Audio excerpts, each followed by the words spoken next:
Merci, Monsieur le Président.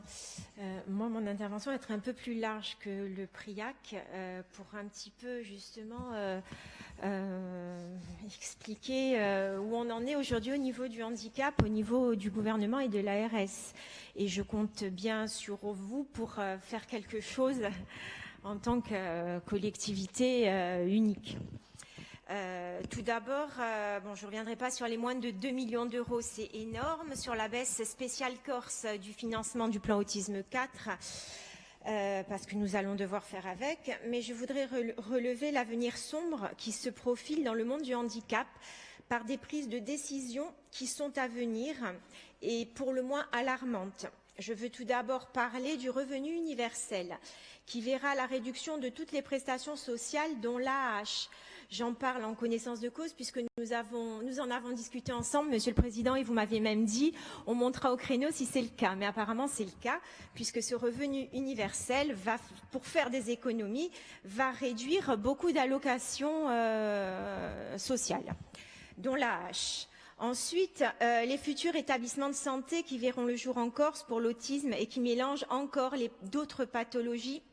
Ce sont des décisions contre les préconisations de la Haute Autorité de Santé. Pire, ils sont gérés par des personnes qui n'ont aucune compétence en matière d'autisme. Mais ça, c'est pas vous non plus, puisque c'est l'ARS qui prend la décision aussi.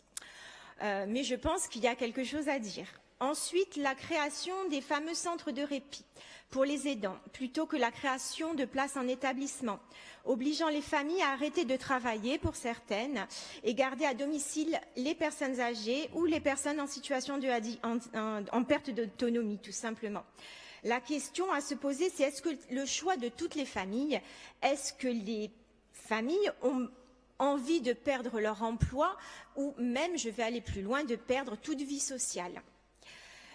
Certaines s'épuisent, tombent malades, une manière pour le gouvernement de mettre la poussière sous le tapis.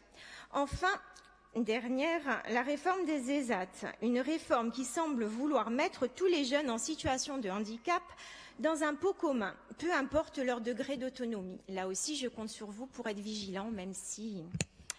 Enfin, je finirai mon analyse en disant que ce qui n'est pas honnête aussi vis-à-vis de l'ARS, c'est le territoire 100% inclusif sur lequel j'ai œuvré effectivement avec vous et dans lequel on identifie les bonnes pratiques sur le territoire en matière de prise en charge du handicap et on vous demande juste de faire des fiches d'action pour présenter les services proposés aux personnes en situation de handicap.